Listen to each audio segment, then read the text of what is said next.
দাখিল কৰিব লাগিব। আমি এতিয়া মনোনয়ন দাখিল কৰিব আহিছোঁ।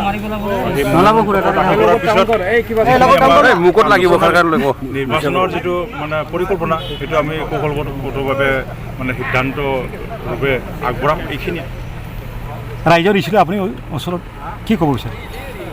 ৰাইজৰ ওচৰত যোৱাবেলি বিগত দিনকালত আমাৰ যেনেকৈ বিপি প্ৰাচীনৰ প্ৰতি আস্থা ৰাখি তথা আমাৰ নীতি আদৰ্শৰ প্ৰতি আকৃষ্ট হৈ যেনেকৈ বিশ্বাস তথা আস্থা ৰাখি আহিছে, এইবুলিও আমাৰ বিশ্বাস, দৃঢ় বিশ্বাস যে ৰাইজে নিশ্চয় আমাৰ দলক সঁহাৰি জনাব। দলৰ প্ৰতি তেখেতসকলৰ যিটো আস্থা সেইটো এইবাৰো আমি নিশ্চয়কৈ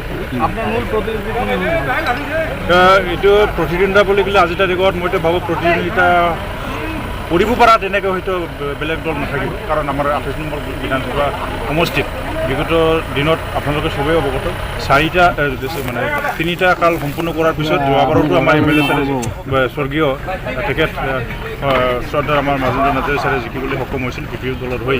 তো BPP দলৰ ইয়াত বিস্তাৰিত যি বাতাবৰণ ৰাজনৈতিক প্ৰেক্ষাপটত আপোনালোকে গম পায়, ৰাইজৰ যিটো সঁহাৰি নিশ্চয় আমি এইবাৰো জিকিম, নাথাকিব। দাখিল কৰিব লাগিব। আমি এতিয়া মনোনয়ন দাখিল কৰিব আহিছোঁ। নিৰ্বাচনৰ যিটো মানে পৰিকল্পনা সেইটো আমি কৌশলগতভাৱে মানে সিদ্ধান্তৰূপে আগবঢ়াম। এইখিনিয়ে ৰাইজৰ ইচ্ছুক আপুনি ওচৰত কি ক'ব বিচাৰে? ৰাইজৰ ওচৰত যোৱাবেলি বিগত দিনকালত আমাৰ যেনেকৈ বিপি প্ৰাচীনৰ প্ৰতি আস্থা ৰাখি তথা আমাৰ নীতি আদৰ্শৰ প্ৰতি আকৃষ্ট হৈ যেনেকৈ বিশ্বাস তথা আস্থা ৰাখি আহিছে, এইবুলিও আমাৰ বিশ্বাস, দৃঢ় বিশ্বাস যে ৰাইজে নিশ্চয় আমাৰ দলক সঁহাৰি জনাব।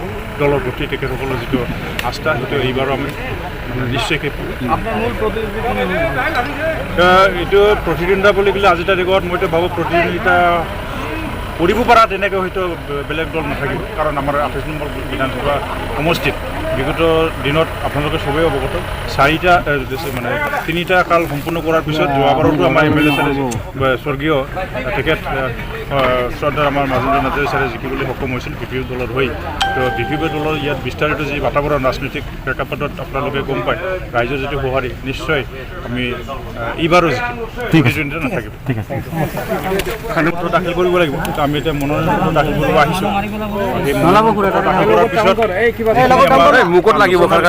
নিৰ্বাচনৰ যিটো মানে পৰিকল্পনা সেইটো আমি কৌশলগতভাৱে মানে সিদ্ধান্তৰূপে আগবঢ়াম। এইখিনিয়ে ৰাইজৰ ইচ্ছুক আপুনি ওচৰত কি ক'ব বিচাৰে?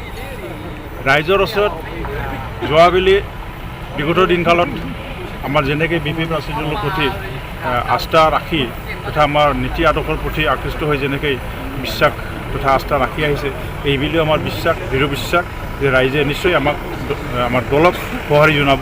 দলৰ প্ৰতি তেখেতসকলৰ যিটো আস্থা সেইটো এইবাৰো আমি নিশ্চয়কৈ এইটো প্ৰতিদ্বন্দ্বিতা বুলি ক'লে আজিৰ তাৰিখত মইতো ভাবোঁ প্ৰতিদ্বন্দ্বিতা কৰিব পৰা তেনেকৈ হয়তো বেলেগ দল নাথাকিব। কাৰণ আমাৰ 28 নম্বৰ বিধানসভা সমষ্টিত বিগত দিনত আপোনালোকে চবেই অৱগত 3টা কাল সম্পূৰ্ণ কৰাৰ পিছত যোৱাবাৰতো আমাৰ MLA ছাৰে স্বৰ্গীয় তেখেত শ্ৰদ্ধাৰ আমাৰ মাজেন্দ্ৰ নাৰ্জাৰী ছাৰে জিকিবলৈ সক্ষম হৈছিল BPP দলৰ হৈ। তো BPP দলৰ ইয়াত বিস্তাৰিত যি বাতাবৰণ ৰাজনৈতিক প্ৰেক্ষাপটত আপোনালোকে গম পায়, ৰাইজৰ যিটো সঁহাৰি নিশ্চয় আমি এইবাৰো জিকিম, নাথাকিব।